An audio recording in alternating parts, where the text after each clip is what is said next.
Hello, everyone. Today, the Crown campaign is pleased to have Ms. Dina Bruton from Reveal You Beauty Studio.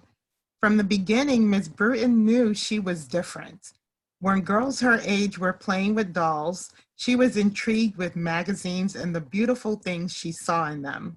Her first business began at age 12. When Dina was only 16, a full-time high school student became one of the first to enter a dual school program, allowing to push towards her goal of becoming a hairstylist. She was the second student to finish this program. In August 2007, she fulfilled her dream of opening her own hair salon, All Eyes on You Beauty. Dina's passion is to help people live their dreams, thus turning their goals into reality. She has helped to create other products and decided it was now time for her to create her own. Reveal Cosmetics was formed in August 2010. After years of research and planning, she began to promote and sell her products all over the East Coast. Now her products are carried in boutiques, salons, and by Reveal Cosmetics distributors. Welcome, Ms. Dina Bruton. Thank you for being with us today.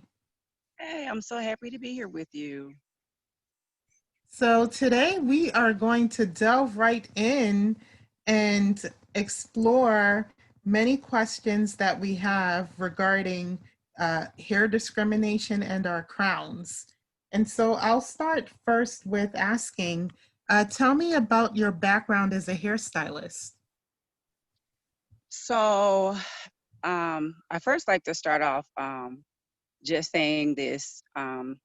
Anytime that you're an entrepreneur or creator, most of the time, you start out with a problem. And a lot of times it's a personal problem. And for me, it was a personal problem. My mom could not do hair to save my life or hers. So I became really intrigued because I was kind of playing with and trying to figure out what to do with my own hair.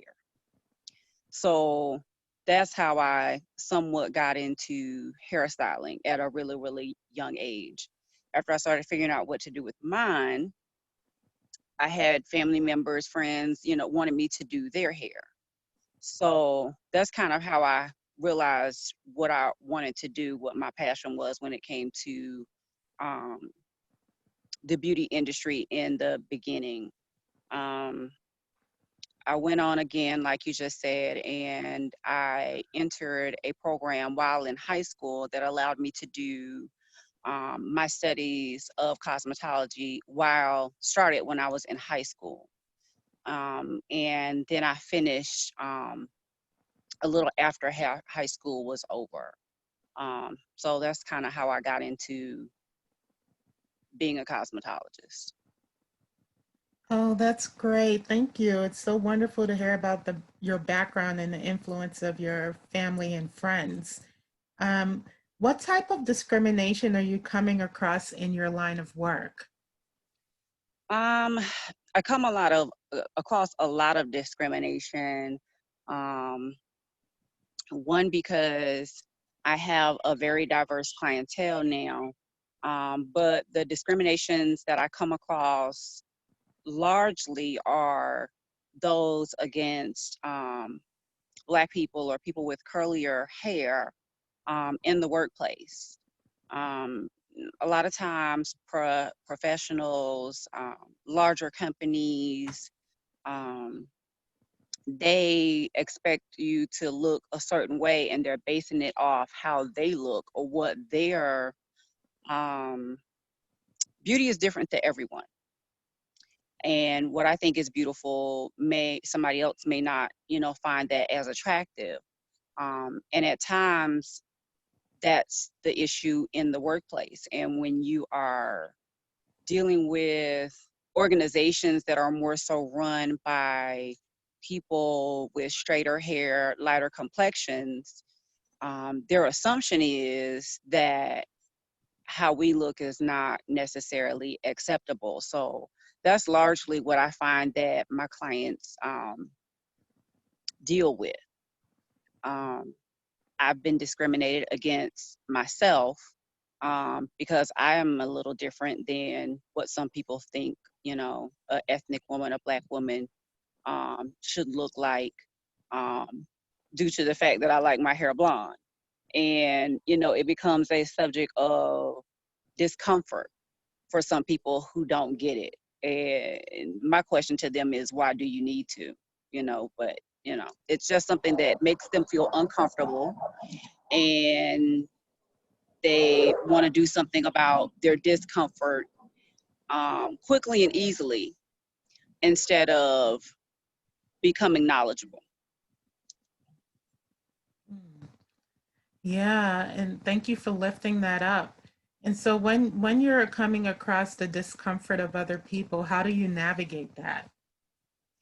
So there's a couple different ways. It depends on what the situation is that I um, navigate through that, because I'm just a little rebellious by nature. So my goal is not to necessarily change someone's mind, but to educate them and allow them the opportunity to explore other people's perceptions and um, just the way that other people are. Um, a lot of times I have had to talk with my clients and give them strategies or ways to not necessarily change who they are or how they like to present themselves, but to open the minds of others that may not necessarily understand, or they may be uncomfortable or feel that the way that we look is unprofessional. Um, in some situations, it is very helpful. There's some situations that you may not necessarily be able to um, get um, that particular, what's the word I'm looking for, group of people to adapt or to understand. Sometimes it may be a situation where it's you may have to, like, I'll use it, the military for an example. So for the military, a lot of women that are in the military, if they have longer hair, they have to keep it up because that's part of the regulations. So um, I have clients that are researchers, scientists, things of that nature. They have to keep their hair up. So that's something that you just kind of have to decide, is it worth it? But that's just something you have to deal with during the work day. And I give them techniques to maybe wear their hair stylish, but not take away from who they are. There are some instances where you can share some information that gives others that are in authority a better outlook on your natural curly hair and the way that you wear it. Um, but to be honest, it's just very saddening that we are still dealing with those types of things, and that people don't understand that sometimes what they are doing is saying that you being who you are is not okay. And we have to kind of address it in that way and remind them that that's not okay. Um, some people don't realize that they're doing it, and some people know exactly what they're doing when they're trying to get you to conform to how it is that they feel like you should look. Um, Most Black people are not born with straight hair. So how is it that you say the way that I came into this world, how God created me, is not good enough? If how God created you is good enough, why is it that the way God created me is not good enough? So it is a internal thing that some people, they just have made a decision on what they feel is acceptable based on what they're used to, their surroundings, and they've kind of left out other groups. And now, because different workplaces are more inclusive, um, they had thought about that part and how it would work and how they would feel and how it may or may not affect someone's work. Because, I mean, I've never had a client that wasn't quite capable of doing a job that they were hired for. And I mean, what does your hair have to do with any of that as far as doing a job? It's more of just who you are and how you present yourself. Thank you so much for sharing. And part of what you lifted up is some of the internal, I guess, conversations that happen with many of us about our hair. And I wanted to know, how do you help your clients navigate through those internal conversations? Like, for example, if a client were to come and say, well, I have a job interview coming up, or I'm not sure if my hair is acceptable at my job. Like, what are some of the conversations that are taking place that you have with your clients around their hair? Okay, so that's a really, really good question.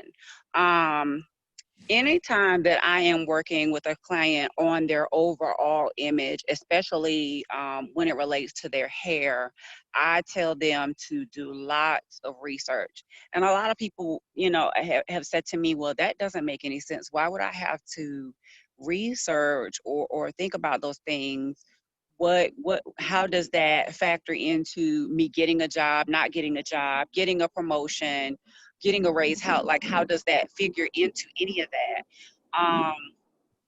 It's not fair, but the fact is, in the first 7 seconds of someone meeting or coming in contact with you, they've already decided if you make them feel comfortable or if you make them feel some sort of discomfort. So if you getting this job, this promotion, or whatever it is, this position is that important to you, I say do the research. And research doesn't have to be a lot of Googling on all that type of stuff. Some of it is just being very observant. So I told my clients, maybe go by that office and just observe. You don't have to tell them that you're there or that you're planning to apply, but just observe. So if it's somewhere that you don't currently work, you've never been there, go there and observe what the other people look like. Do you see people that look like you? Are they wearing their hair natural? Are they wearing their hair in braids? Do they have to wear it pulled up? Go and, it doesn't hurt to research their website and see what their policies and procedures are. Do they have a dress code? Are there regulations on how your hair has to look? And can you work within those regulations, or are there just things there that are complete deal breakers for you? So I tell them to do that research, because a lot of times you will find that there's not anything against how you wear your hair if you are a person that has naturally curly hair. Um, a lot of places are becoming more inclusive, and they're starting to understand that some people just have been straightening their hair for years. They have been augmenting their curls for years, and now they have decided to wear their natural curls. So how they navigate through their career and their work life, how their hair looks is also a part of that. um, so a lot of times finding that information is helpful. And if you already work somewhere and you change your hair and start wearing it more curly, and you're starting to get um, some negative feedback from that, I always tell my clients to um, use the handbook, look through the handbook, and say, hey, there's nothing here that says I cannot do this or I cannot wear my hair this way. Um, and most of the time that kind of ends that, you know. For clients that may be dealing with that internal type of struggle, trying to decide or feeling like they maybe are being mistreated or misunderstood when it comes to their hair, I remind them of the same things. You were created this way. So if God made you this way, and there's so many other people walking around with beautiful curly hair, you shouldn't feel any less than. It's definitely something that you have to um, know within yourself, and if you don't, that's a part of you that I say you definitely need to work on. That can definitely become an inner struggle that is rough and it's harsh. So I would say to someone who's maybe having a hard time with that, dealing with that, and feeling less than, or feeling um, somewhat out of sorts, they're not quite sure how to feel about it. I just remind them that they are beautiful, that there is nothing wrong with how they are. That's how you are naturally. So there can't possibly be anything wrong with it. Um, Sometimes I think the inner struggle comes from just not being knowledgeable of what to do with your natural hair. I do have a lot of clients that most of my clients are natural. Most of my clients are natural, and most of them came to me not being knowledgeable about their hair, or what to do with it, how to take care of it. And I think that that is where a lot of the negative thinking comes from, because they're not necessarily wearing it in the prettiest, nicest way, because they're just not sure yet how to do that. And that can take a lot of practice. That can take a lot of practice. That can take a lot of playing around with different products. I always recommend, even if you're a person that does your own hair, if you're not sure of what to do with your natural hair, find a stylist that loves to educate, that loves to learn, first of all, that loves to learn and loves to educate her clients on different ways that they can style or take care of their natural hair. I know that was a lot. I hope I answered your question. Oh, absolutely, absolutely. And I'm glad that you lifted up the different workplace policies and um, people really looking to see what the environment is like, because especially now there are so many policies in different workplaces that the Crown Act is trying to address to eliminate Yes. hair discrimination.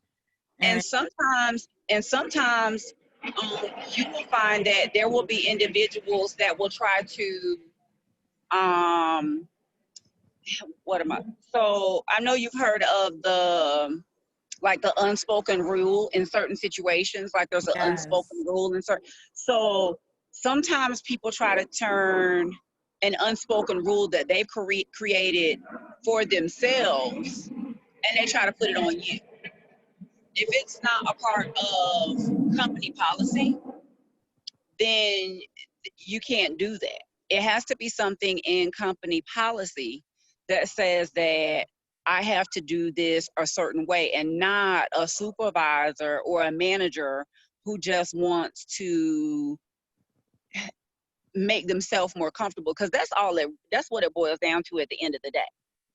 It's something that they're not as comfortable with, or something that they don't want to see, but they don't have the right to implement that because it's not part of company policy. yeah, So sometimes I have found that I'm not I am an avid reader to a certain degree. It has to be something that I want to read about. But I tell people, read the policies and procedures for the company that you're applying to or that you work at, and make sure that you know them. Because a lot of times what you don't know can hurt you. And in this situation, I have found that because my clients maybe had not thoroughly read that part of the company policy, that they were being discriminated against in a way that they should not have been, because it was not even in the policy. It was just someone who maybe had a rank above them, or sometimes it ain't even that. They got a rank above you. Sometimes it's just somebody that, it, they just want things done a certain way, and they're kind of that know-it-all person at the job, and they just want to tell everybody what to do. So that's something that I always put emphasis on with my clients, is knowing the company policy. Because when you know the company policy, people can't just say crazy stuff to you and then you feel like, oh, now I have to conform to what they're saying, because what they're saying probably is just them saying something and not really something that should be affecting you at all. So that's the biggest thing, knowing the company policy. Also, once you know the company policy, it's always great if you can to reach out and create relationships with the people that actually create those policies. So depending on how large a company is, you may not be able to just go to that person's office and talk to them, but there's always email. And sometimes there's something in a policy that just is biased or it's not right. And if you work there, I mean, you have the right, just like anyone else, to kind of point that out and ask that a correction be made. So I encourage people to do those type things, because sometimes policies have been made by a lot of times men, and they don't get it. It can be something that's biased based on race, but it also could be that a policy was written by a man who wasn't even taking into account that a woman may be taking on this role. So there's, a couple of different reasons why something could be written a certain way, and it could look biased or it could be biased. Um, Also, I would say if I worked somewhere where there was some sort of bias and I wasn't being treated as an equal based on my hair, that I would reach out to organizations such as um, this one, because um, that's what it's for, to help advocate for people who are being discriminated against based on how their hair looks. So, there's a lot of different resources that can help you create change if necessary. But most of the time, it's just a matter of knowing, what's there, what's not there, how it's written, um, and working with that. Thank you for lifting up the role that we can all play in terms of advocacy in the workplace and checking out the policies. And that's so important, especially as far as if the policies are biased. And we've seen that all around the nation where there are certain policies that are biased, where they're saying no Afro puffs in certain policies, where it's specifically targeting naturally textured hair. And then there Hmm. are policies that are biased in other ways that you mentioned. So I love that you lifted up the advocacy role that we can play, and also having others align with organizations such as the Crown Campaign, to stop the discrimination. Uh, Absolutely. One of the things I did want to find out is, what are some of the experiences that you're seeing during quarantine and COVID-19, that you would like to share? What I am seeing a lot of is it's not necessarily about discrimination. I'm seeing um, more people become very frustrated because they're not able to go to the salon, or the hair products that they normally use, they're not able to get out and get them. Maybe they have to order and it's taking a good while for it to come in. And so what's happening is people that didn't even know, they haven't seen their own hair in so long, they didn't know how it looked. They're starting to see what their hair looks like. And some people are really loving and liking it, but I have there is a large group of people who are very frustrated, upset, um, just not happy with their hair, how it is naturally. And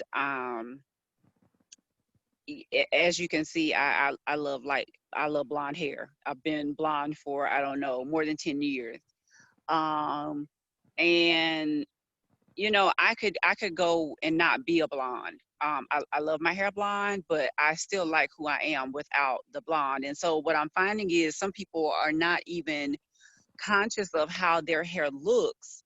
And so they are becoming very frustrated, very agitated, um, but yet and still there's still a group out there that is like, I haven't had time to take care of my hair like I want to, so while I'm home I'm doing at home treatments, and they're starting to educate themselves on how to better take care of their hair, how eating healthy definitely makes your skin, your hair, your nails, and all of that grow healthier, stronger, longer, faster.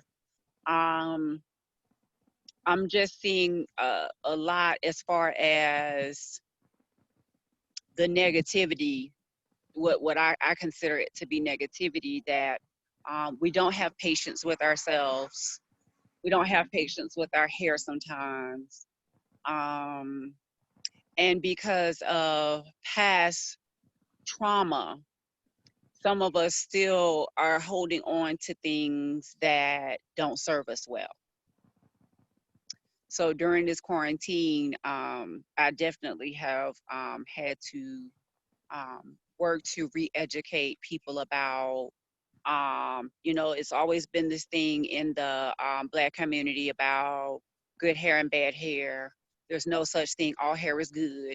If it's growing out of your scalp and you can comb it, it's good. You just gotta learn how to properly care for the texture of hair that you have. Yes, Um, indeed. Yes, and I've also heard that good hair is healthy hair. Good hair is healthy hair. Mm-hmm. Absolutely. Good hair is healthy hair. So no matter what your texture is, I have a very kinky, curly texture, and I've worn my hair natural before and I loved it. Mm-hmm. Um, I've worn really, really short cuts, and you can see all the little tight waves. The kids now, they're doing what they call wave check. And so they wear their little wave caps and take the wave cap off so you can see their waves. I think that is such a beautiful thing when someone can look at themselves, even if you're not completely polished, if you don't have your makeup on and your edges all laid. I think it's just a beautiful thing when you know that how you were formed in your mom's womb is good enough. Mm-hmm. um because just being honest, Black people have been told since the beginning of time that we were not pretty, that we were not, how we look is not acceptable. Our nose is too wide, our foreheads are too big, we're too dark, our hair is too nappy. um we've been told that thing about not just those that don't look like us, but we've been told that by our own. So I Mm-hmm. just think that that's such a beautiful thing when, um, you can just wake up, and you go to the bathroom first thing in the morning and you walk past the mirror and you're like, she kind of cute, or he's kind of fine, Right. because that's just the reality. There's nothing, it's such a miracle how an egg and a sperm can come together and create a unique being. Mm-hmm. And if those two little minute, we can't even see those with the naked eye, right, come together and form a person, it's such a miracle. Like, how could anything possibly about how that person looks just, naturally, how Mm-hmm. could that not be gorgeous? Like, I think that everyone is beautiful, and we may have a aspect or a characteristic that we like more about some feature than something else, but we all are beautiful no matter what size, height, hair texture, skin tone. um there's always somebody that's going to look at you and find you beautiful, even if you don't. Mm-hmm. And you hear that globally and locally. I want everyone to hear what Miss Dina Bruton is saying. We are all beautiful, and we have to all embrace both our inner and our outside beauty. Absolutely. Mm-hmm. Absolutely. I wanted to ask, what is the top three advice you would provide to end discrimination? um I don't know that I have three off the top of my head. The most important thing that I can say that would end discrimination is inclusion. Mm-hmm. Inclusion. Let's say that 3 times. Inclusion, inclusion, inclusion. That's really Mm-hmm. all that we need. That's Mm-hmm. really all that we need. Um, there are a lot of organizations, businesses, companies, institutions that really set out to discriminate against um, a group of people, against a race, against a gender, against a sexual orientation, or whatever the case may be. Um, but a lot of times, it's not that they set out. This is my opinion. This may not be true, but my opinion is that outside of those places and organizations and institutions, the ones that do discriminate sometimes have no clue what they're doing. Mm-hmm. So they do and they say things that are very ignorant and does exclude a group of people. And they do it a lot of times without it out even knowing. I was just having a conversation on Instagram, maybe about an hour before this interview, and a young lady was saying to me that she could not understand why some Black people look at her funny when she is engaging with she was white, from my understanding that she was white, and why some people look at her funny when she's engaging with her Black friends. um, and I had to explain to her there's been so much trauma in our community at the hands of people that don't look like us, that sometimes we are concerned that your motives are not right. So if we're there to kind of gauge and see whether, your motive may not be wrong, but you just didn't say it quite right because you're not aware that what you're saying could actually be harmful or hurtful to another race or group of people. And when I kind of broke it down and explained to her, I gave her an example. She was like, wow, I didn't know things like that happen. So I think just inclusion, because some people are sheltered. Some Mm-hmm. people don't engage with people that don't look like them. I mean, we're the minority. So when you go into certain professions and executive type offices, most of those are held by white people and men mostly. So they're not used to having to censor what they say, or having to think about what they say, because they are in the presence of their own most of the time. But because we have the internet now, and um, it's being used more widely by the open public, um, something that you may say to, your work partner or whatever, that nobody would be offended because there's nobody there in the room to become offended. Mm-hmm. So inclusion, because if I'm sitting at a table, if I'm sitting at a table where somebody's saying something and I know it's not okay, I'm gonna speak up. Mm-hmm. And I think that that's a big that's the I guess that could be my number two. Once there is inclusion, you can't just sit there and not Mm-hmm. say anything. You have to speak up. If you see Mm-hmm. something that's not right, you have to be their voice. And I know it's one of those things that again, I'm a rebel. I don't mind. I get tired sometimes too, having to be the one that always speaks up. But if we don't speak up, who will? Mm-hmm. So we have to speak up. We have to stand in that gap when we see something that's not right. And don't speak up just one time and feel better about it, or write something on Facebook or Instagram and feel better about it.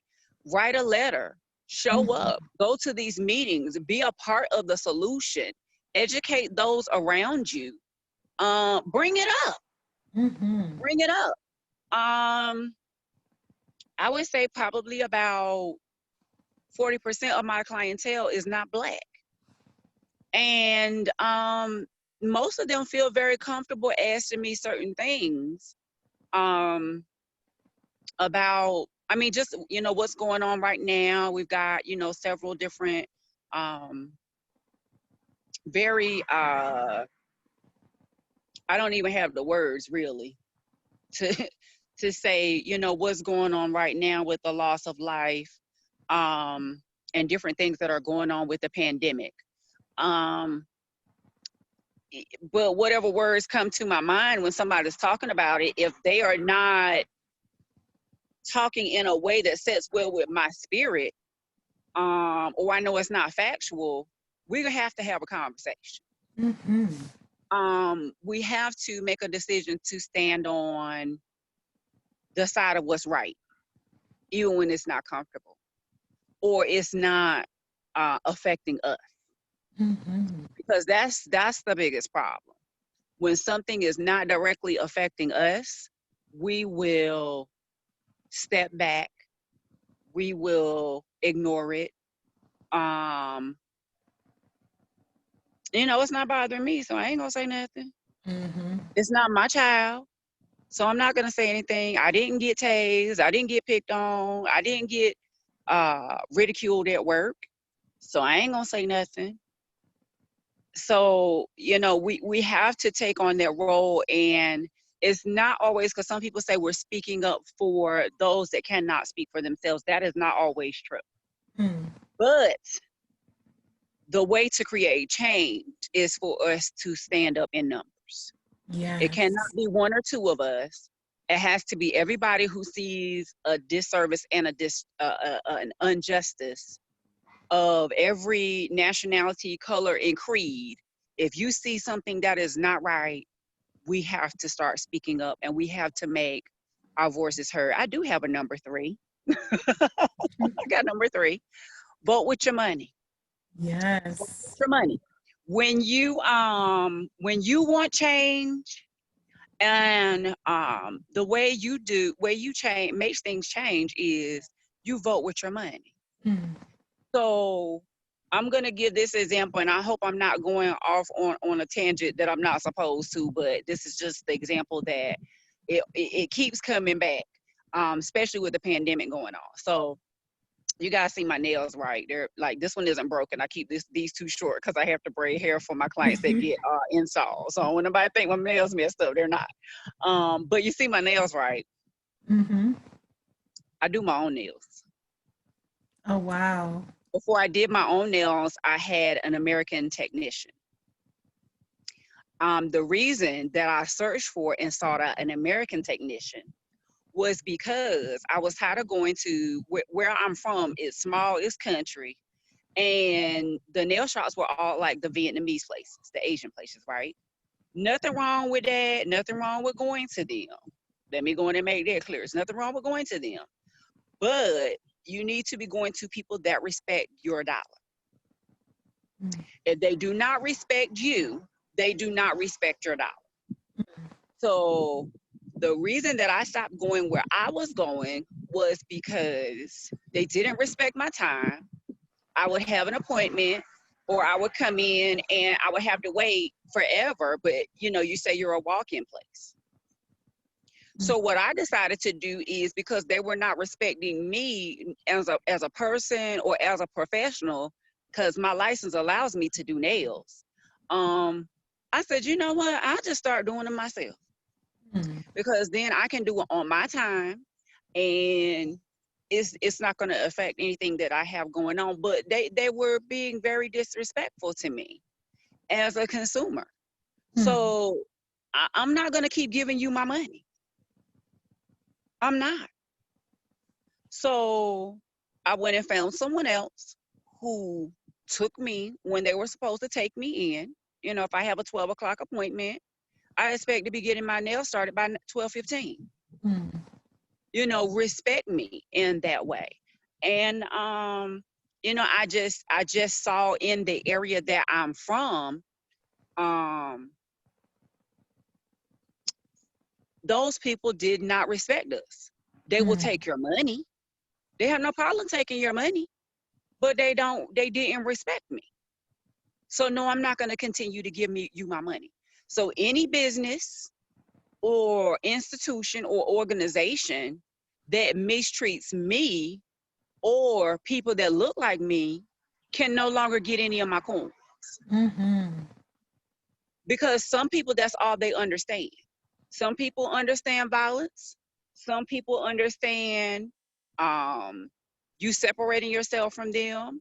Some people will not listen or understand what you are saying to them until you hit them in their pockets. Mm-hmm. And some people will say, well, you know what? I don't know where else to get my hair products from. I got to go to the Asian beauty supply store, or I got to go to wherever it is that's in their area that they don't agree with how they are treated when they go inside that grocery store or wherever it is. If you really want change, you'll figure it out. Mm-hmm. And there are resources. There are plenty of resources. There are supply stores that have owners that look like me and Dr. Bernice. There are supply places that you can order from. They will ship it to you. They will deliver it to your door. We actually do that at my beauty studio. Any products that you need, all of our clients don't live in the Raleigh, North Carolina area. We have clients that live anywhere from the East Coast to um, gosh, I shipped some products, I can't even remember. I don't think it was Korea. It might have been Vietnam or somewhere. Mm-hmm. We have clients that, request our products any and everywhere around the world. So there's really no excuse anymore for well, they're only the only people in my area, or it's no excuse. We got the internet, baby. Google. Mm-hmm.